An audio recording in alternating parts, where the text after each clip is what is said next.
मनाची. एरंडोली मैदानाला या लागतंय, या लागतंय, या लागतंय, या लागतंय, या लागतंय, या लागतंय, या लागतंय, याला लागतंय, या लागतंय, या लागतंय, या लागतंय. नमस्कार दर्शको, मी सुनील. आज आपण एरंडोली पट्ट्यावरती आलो आहोत आणि एरंडोलीच्या इतिहासात पहिल्यांदाच एवढ्या मोठ्या प्रमाणात शर्यती आज होणार आहेत. जानवी देवी यात्रेनिमित्त महेशदादा युवा मंचच्या माध्यमातून या शर्यती आयोजित केलेल्या आहेत. आपल्यासमोर आयोजक स्वतः आहेत. त्यांच्याकडून आपण आज या ग्राउंडची किंवा या मैदानाची काय वैशिष्ट्य आहेत हे आपण जाणून घेणार आहोत. नमस्कार, आमच्या या स्टार वन चॅनेलमध्ये आपलं स्वागत आहे. एरंडोलीत मैदान कशा पद्धतीने होणार आहे आणि या मैदानाची काय वैशिष्ट्य आहे हे आमच्या दर्शकांना तुम्ही सांगा. एरंडोलीत बैलगाडी शर्यतीला बंदी झाल्यापासून आज 10 वर्ष झाली. 2014ला मैदान झालं आमच्या एरंडोली गावात. जर वर्षी आमच्या जानेवारी यात्रा फेब्रुवारी महिन्यात असते. मग ह्या वर्षी आम्ही सर्व परमिशन काढून संयुक्त राजे ग्रुप एरंडोली व महेशदादा मोरे युवा मंच एरंडोली यांच्या वतीने भव्य असे बैलगाडी शर्यतीचे आयोजन केलेलं आहे.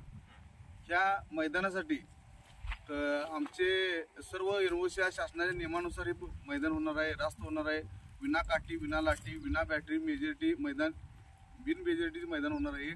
आणि ह्या मैदानासाठी आज पुतूर म्हणजे जे इतिहासात मैदान झालं नाही असे हे महेशदादा मोरे युवा मंचच्या वतीनं मैदान हे एरंडोलीमध्ये करायचं आहे आपल्याला. आणि ह्या मैदानासाठी आज पुतूर कसं पहिला कसं व्हायचं, यात्रा असली की 10 वर्ष पै पाहुणे यायचं नाही, गावाला मैदान नसायचं. गावात आम्हाला म्हणायचे की तुम्ही मोठी पुढार आहे गावचं, कधी तुमच्या गावात बैलगाडी शर्यतीने छोट्या छोट्या गावात मैदान व्हायली. आमच्या एरंडोली गावाला मैदान नसायचं ह्या 10 वर्षात.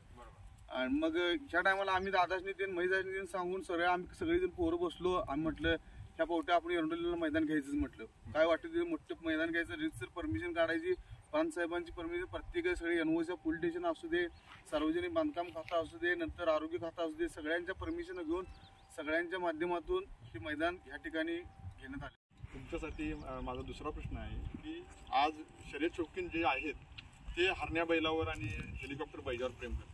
मग संदीप पाटलांचा हरण्या असेल किंवा बावदादा हजारेंचा हेलिकॉप्टर बैजा असेल, हे या एरंडोलीच्या मैदानाला येणार आहेत का?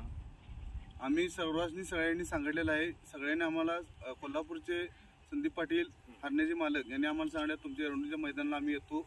बाळूदादा हजारे यांनी पण सांगितलं आमचं हेलिकॉप्टर पाहिजे, आम्ही तुमच्या मैदानाला घेऊन येतो.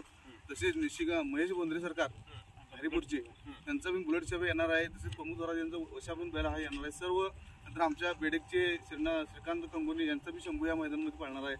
अशा तऱ्हेने सर्व त्या मैदानात चांगली बैल येणार आहेत. आणि पहिल्यांदाच मैदान चांगले ठेवले असल्यामुळे एरंडोली असू दे, गुंडेवाडी असू दे, शिपूर असू दे, आरग बेडक असू दे, मल्लीवाडी असू दे, ह्या पंचकृषीतली सर्व गावं त्या मैदानाला उत्कृष्ट प्रतिसाद देणार आहेत. या मैदानासाठी प्रमुख पाहुणे कोण आहेत? ह्या मैदानासाठी प्रमुख पाहुणे आपले सांगली जिल्ह्याचे माजी पालकमंत्री व महाराष्ट्र राज्याचे माजी कॅबिनेट मंत्री सुरेश भाऊ खाडे आणि विद्यमान आमदार असल्यामुळे भाऊंची उपस्थित राहणार आहे. या तसेच माजी खासदार माननीय संजय काका पाटील राहणार आहेत. तसेच मिरज पूर्व भागातले जे काही आमचे मोठे मोठे जे नेते आहेत ते सर्वजण या ठिकाणी हजर राहणार आहेत.